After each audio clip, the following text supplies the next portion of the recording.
Hello students, welcome back to my YouTube class जिसका नाम है math series by Santosh Shekhawat. अपनी सीरीज में मैं आपको करवा रही हूँ एनसीईआरटी की 12th स्टैंडर्ड की मैथ्स बुक।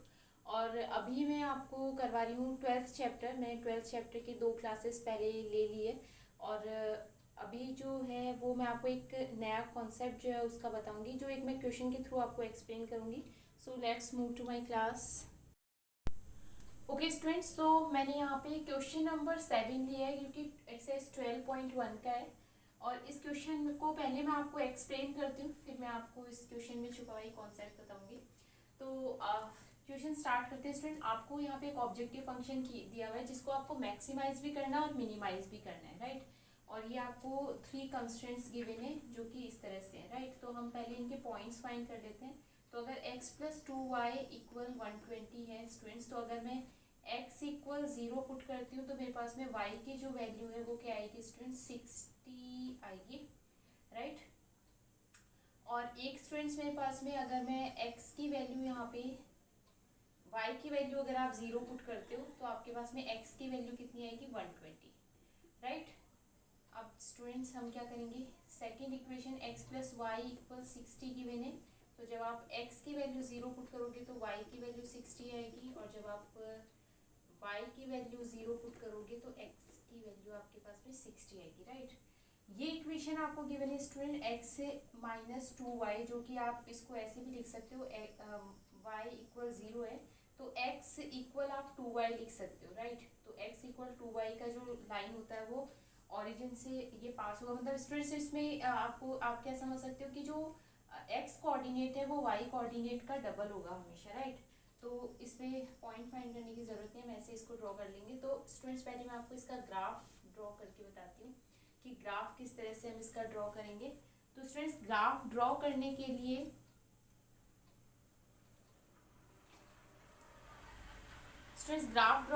लिए हम क्या करेंगे, पहले मैं यहाँ पे ये 0 ले लेते हैं। इसमें 10 के मल्टीपल्स में आ रहे हैं स्टूडेंट्स, तो हम 10, 20, 30, 40, 50, 60, 70 ऐसे ले लेते हैं। इधर भी हम 10, 20, 30, 40, 50, 60, ये तो हमारे पास में 120, 60 आ रहा है। और इसको हम थोड़ा सा 80, 90, 100, 110 और 120 ऐसे ले लेते हैं, राइट। अब स्टूडेंट्स देखिए, यहाँ पे हमारे पास में जब 0 है तो 60, तो 0 और 60 पॉइंट का मतलब क्या हो गया स्टूडेंट्स, ये पॉइंट, राइट। 0, 60 point, right. ऐसे ही 120 एंड 0, 120 एंड 0, मतलब ये वाला पॉइंट हो गया स्टूडेंट, 120 और 0, क्लियर। तो जब आप इसको ज्वाइन करोगे स्टूडेंट्स तो आपके पास में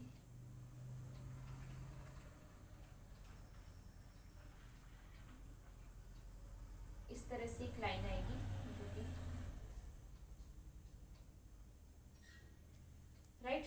अब आगे अभी स्टूडेंट्स अगर मैं इसका ग्राफ ड्रॉ करूँ तो ये 60, एक पॉइंट आपके पास में 60 और 0, और एक 0, 60, ये वाले पॉइंट है स्टूडेंट्स। तो एक ये पॉइंट हमारे पास में आ रहा है, एक ये x इक्वल 2y का जो लाइन होगा स्टूडेंट्स, ये हमारा ये वाला जो लाइन है वो होगा जब अगर मैं यहाँ पे y की वैल्यू 10 पुट करती हूँ, सपोज 10 पुट करती हूँ, तो x की वैल्यू क्या आ रही है, 20, राइट। तो ये इस तरह से ये जो लाइन है वो यहाँ से पास होगा स्टूडेंट्स, जब 0 है तो 0, तो ये यहाँ पे इस तरह से लाइन जाएगा आपके पास में, राइट।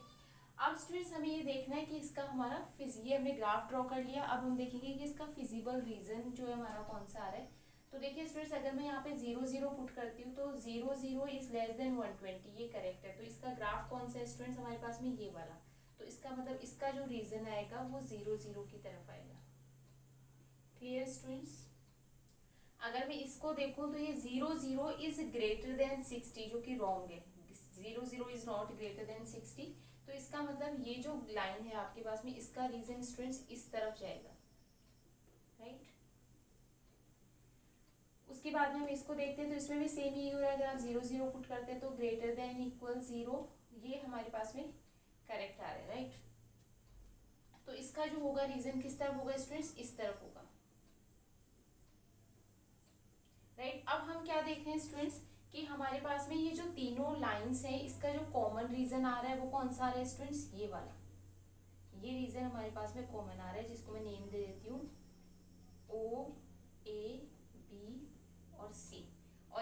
पॉइंट्स हम फाइंड कर लेते हैं। तो इसके कोऑर्डिनेट है हमारे पास में 60 0, इसके 120 0, इस दोनों का हमें फाइंड करना पड़ेगा। ये जो 120 वाला लाइन है और ये जो लाइन है इसके इंटरसेक्शन पॉइंट फाइंड कर लेते हैं। तो हमें इसका और इसका इंटरसेक्शन पॉइंट फाइंड करना है। तो स्टूडेंट्स अगर x इक्वल 2y मैं इसमें पुट करती हूँ तो देखिए यहाँ पे x इक्वल 2y, अगर मैं यहाँ पे पुट करती हूँ तो 4y इक्वल 120, तो y इक्वल आपके पास में कितना आ जाएगा 30, और अगर y की वैल्यू 30 है तो x की वैल्यू कितनी आएगी स्टूडेंट 60। तो इसके कोऑर्डिनेट आपके पास में क्या हो जाएंगे 60 और 30। ऐसे स्टूडेंट्स अगर मैं इसके कोऑर्डिनेट अगर निकालूं तो ये वाली जो लाइन है इसमें अगर आप पुट करोगे x इक्वल 2y अगर मैं यहाँ पे पुट करूँ तो ये 3y इक्वल 60 हो जाएगा और y की वैल्यू आपके पास में 20 आ जाएगी। अगर y की वैल्यू 20 आ रही है स्टूडेंट्स तो x की वैल्यू कितनी होगी यहाँ पे 40, तो ये हो जाएगा आपके पास में 40 और 20 पॉइंट हो जाएगा, राइट। अब स्टूडेंट्स आपको क्या करना है, ये हमारे पास में कॉर्नर पॉइंट्स आ गए, राइट। तो हम ये कॉर्नर पॉइंट्स का एक टेबल बना लेते हैं यहाँ पे, कॉर्नर पॉइंट्स और उसकी वैल्यूज, ऑब्जेक्टिव फंक्शन की वैल्यूज पे।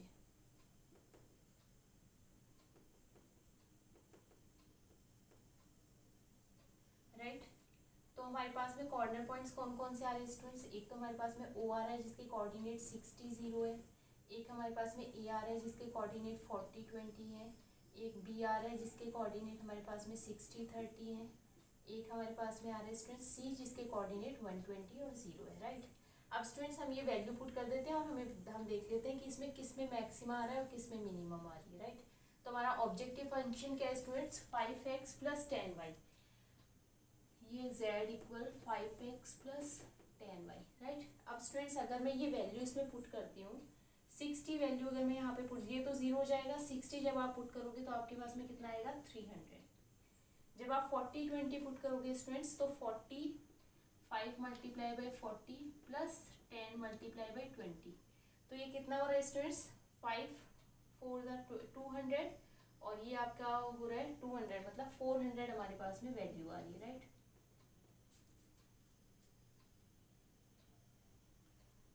ये जो पॉइंट्स आप इसमें पुट करोगे स्टूडेंट तो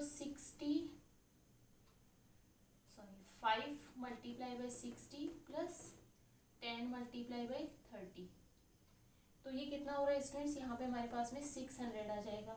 ऐसे ही अगर आप 120 पुट करोगे तो ये 120 प्लस 10 मल्टीप्लाई बाई 0, तो ये भी आपके पास में 600 आ रहा है, राइट। अब स्टूडेंट्स हम यहाँ पे क्या देख रहे हैं कि यहाँ पे जो मिनिमा है, जो z मिनिमम है, z मिनिमम ऑफ z जो है स्टूडेंट्स वो तो हमें पता चल रहा है z आ रहा है, right. Minimum of z equal 300 आ रहा है और वो 60 0.5 में मिल रहा है, राइट, इस पॉइंट पे। अब जब हम मैक्सिमा की बात कर रहे हैं तो मैक्सिमम हमारे पास में वैल्यू आ रही है 600, राइट। और ये मैक्सिमम वैल्यू जो है देखो स्टूडेंट्स 2 पॉइंट्स पे आ रही है, 60 30 पे भी 600 आ रही है और 120 पे भी 120 0 पे भी आ रही है। तो इसकी जो मैक्सिमम वैल्यू है, ये जो मैक्स z है आपके पास में, ये कितना हो जाएगा स्टूडेंट 600 हो जाएगा, जो कि 2 पॉइंट्स पे मिल रहा है, राइट। तो ये हमारे पास में मिनिमम वैल्यू हो जाएगी, ये मैक्सिमम वैल्यू हो जाएगी, राइट।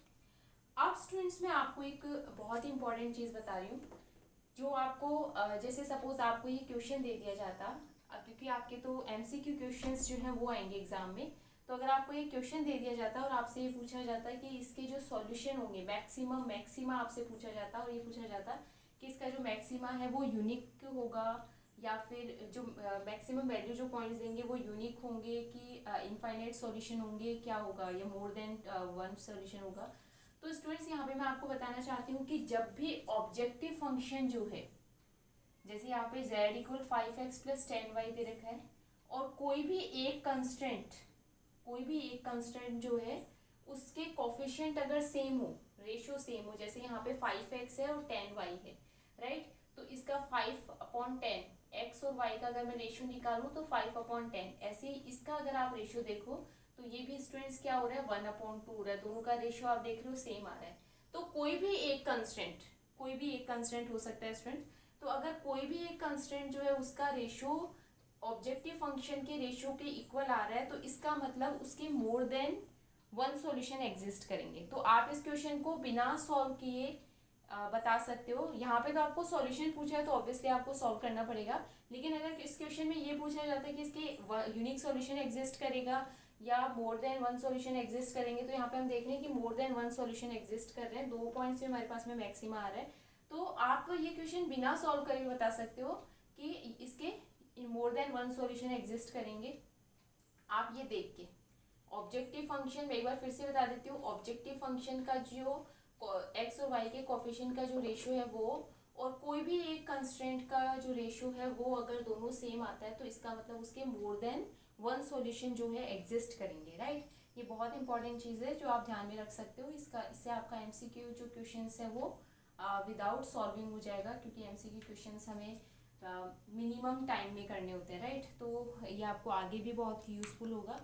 सो आई होप कि आपको ये क्वेश्चन और ये जो कॉन्सेप्ट मैं आपको एक्सप्लेन करना चाहती थी वो आपको समझ में आया होगा स्टूडेंट्स। और thank you very much for watching me.